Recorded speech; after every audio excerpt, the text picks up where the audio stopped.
Bonus round. In the last episode, I reviewed Tim Pool's interview with Tara Palmeri, and there was so much bullshit I had to come back for more. Tim Pool licks boots in Latin. First, the Latin. I don't know if Tim was trying to impress Tara or if this is typical, but he dusted off the language of the Roman Empire and showed his ass in the process. He used mens rea. Like mens rea. Then he busted out cui bono. The question is, in any investigation, is cui bono? What's that? Cui bono? Yes. And typically cui bono is used in tinfoil hat circles to mean follow the money. But in this case, Tim uses it to discredit anonymous sources who have come forward in the second Signalgate story. And as you might have guessed, this is just another example of Tim echoing the executive branch. You know, what a big surprise that a few leakers get fired and suddenly a bunch of hit pieces come out from the same media that peddled the Russia hoax. What really stood out to me were the times when Tim could have come correct with the Latin but did not.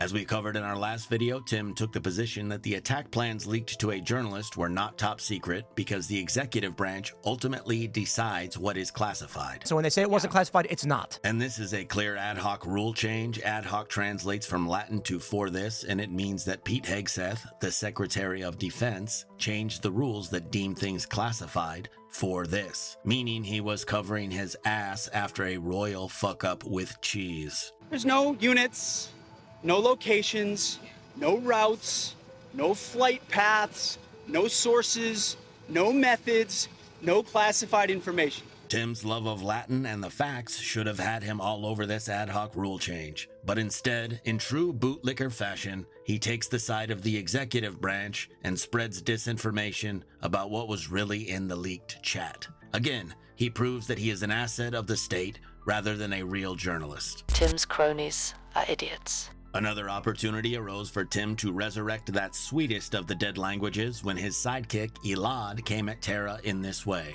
They should if they want to. Signal is regularly used improperly, but this isn't the first time. But not for classified. But in past administrations and just started. Classified information is regularly put onto Signal. The issue was that it was leaked. Elad employs the logical fallacy argumentum ad antiquatum, better known as the appeal to tradition. This fallacy takes the form of this is right because we've always done it this way, and it is often used by snitches who are ratting out others for past events to try to get themselves out of current trouble. Elad also asserts that classified information is regularly put onto Signal, which Tara disputes. Classified information is regularly put onto Signal. The issue was... And there is no evidence of Signal being used for classified information in the past, and this brings to mind more Latin. Quod gratis asserter gratis negator. I hope I'm saying that right. That is translated to what is asserted gratuitously is denied gratuitously. This is better known as Hitchens's razor, which says what can be asserted without evidence can also be dismissed without evidence. Elad's whole point here revolves around nothing, so he can go fuck himself. And this would have been a great time for Tim to jump in and say, Elad, you can't prove that, and you sound like a little snitch with that argumentum ad antiquatum bullshit, or whatever. But these two dildos are working together to downplay the story, so Tim runs with it. The issue is, the extent of the story from a bland assessment is, wow, who did that? I guess don't do it again. And this is just another great example of Tim Pool and his cronies repeating the White House. What about Joe Biden? It's Joe Biden's fault. It's always someone else's fault, like a broken fucking record. But what about? Exactly. What Elad just did could also be considered a whataboutism, following the tu quo qui pattern, which translates to you too. It is also known as the appeal to hypocrisy. I think you're a hypocrite. And calling her a hypocrite is what these guys are getting at, because as some of you know, the bread and butter of this show is to commit the logical fallacy argumentum ad odium, which is Latin for argument to spite or argument to hatred, meaning an attempt to persuade someone by appealing to their existing hatred or dislike of something else rather than presenting actual evidence. The Tim Pool audience has been well conditioned to dislike or even hate any news outlets that could be described as mainstream media and reflexively think that corporate media outlets are lying. I'm still cool with him just sliming the guy. That's totally fine with Because the journalists lie to us constantly. You guys. And even though Tara has branched off from her former life working for outlets like CNN, ABC News, The New York Post, and Politico, It serves the Timcast better if they commit another logical fallacy, which is to strawman her as some representative defender of the mainstream media and make her the villain. As much as you think I protect the corporate media, it wasn't my jam. No, I think just one of them. I hope and I pray that that journalist exists and they get you. Why? For what? Well, you worked for the big corporation that was lying to the American people. You started your own company. You still lie to the American people. How do I lie to the American people? Your defense of the corporate news industry. A little more Latin, and then we move on. Let's watch this clip of Tim kicking it into bitch mode as he hits this whopper of a whataboutism after Tara asks him if he would have wanted the signal info leaked had he had some sort of say-so or stake in the venture. Would you want anyone to have that information before it happened? Let me ask you a question. Yes. Why does the military let Richard Engel embed with them on military strikes? But they have agreements when you do that. I've done that kind of thing before. You can't report it before it happens. How come it wasn't a big story that Richard Engel brought his personal cell phone to Syria during the Assad missions? I don't know about this story. And this is substantially worse than Signalgate will ever be. Individuals, and not a single journalist will ever call out one of their own. Okay, here's one. Still waiting for any journalist to call out Richard Engel. What about some shit that happened over 10 years ago? What's that got to do with the price of tea in China, Tim? And what's funny is that I am pretty sure he is full of shit. In 2012, journalist Richard Engel and his crew were captured by militants in Syria. Richard's cell phone was confiscated.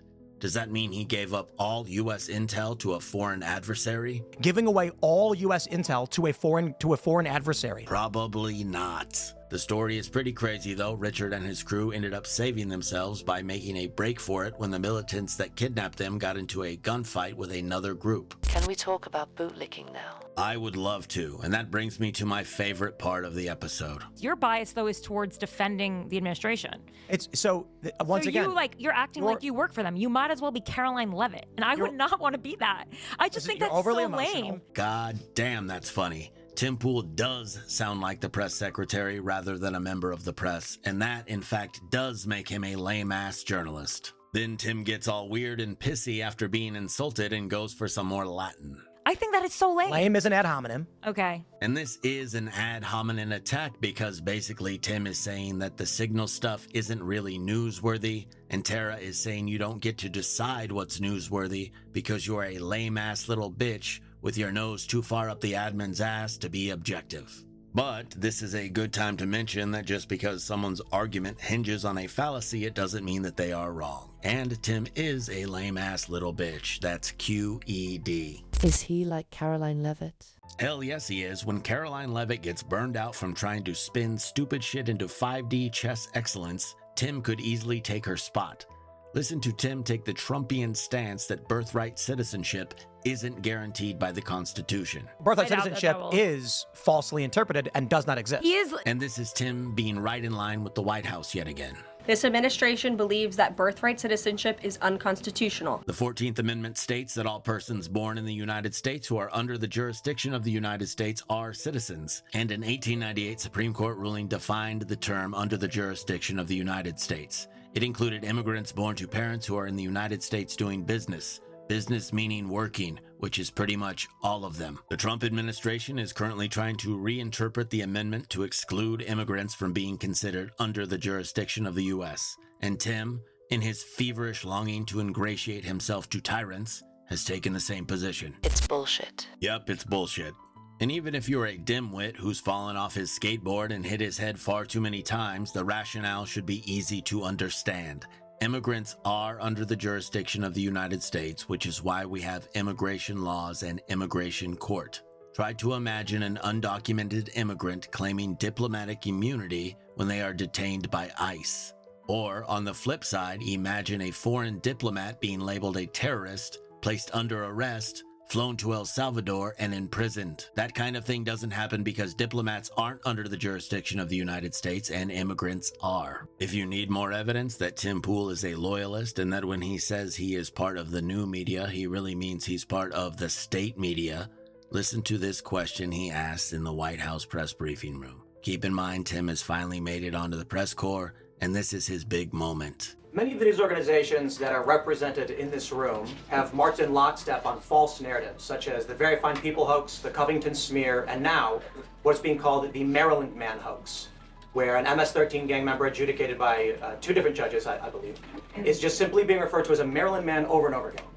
Now, in an effort from the White House to expand access to new companies, you've created this new media seat. So I'm wondering if you can comment on, following this expansion, you've had numerous outlets disparage the companies that you've had sit here, as well as the reporters.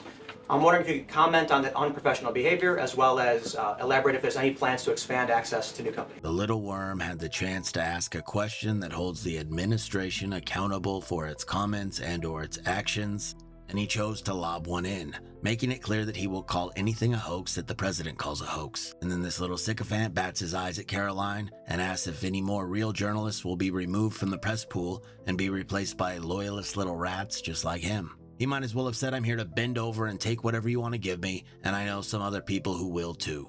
We have one more segment to go, which is kind of funny but also kind of sad, but before we move on, I have an announcement. The hitherto private 5 first episodes from the Globalist channel are now available exclusively to paid patron members. The episodes include the satirical Alex Jones trilogy and the satirical Donald Trump set.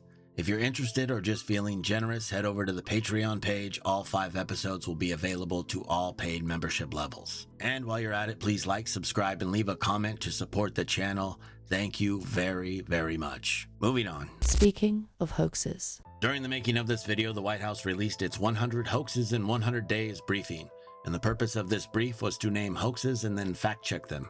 A lot like what I do, except they're totally full of fucking shit and I'm not. The real purpose of the brief was to cry wolf over anomalies, smear, outright lie, and flood the space with disinformation. And what do you know, as I cruised through this list of shit, I found the name Tara Palmeri. And Tara was on the list because the White House had took offense to an ex-post in which Tara claimed that the U.S. takeover of Gaza was originally Jared Kushner's idea. Now look at what these clowns in the White House call a fact check. The worst reporter in America makes up fake news for clout because she has no real sources. Sit down, dummy.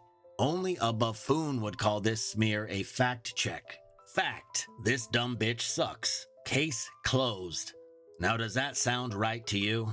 And if you ever wondered how a low IQ, narcissistic shit splat like Tim Pool could become so popular, keep in mind that there are tens of millions of maggots running around out there, and this silly horseshit is their favorite food. Like flies. That's it. My name's Greb Kered, your ally in the fight against disinformation. Oh!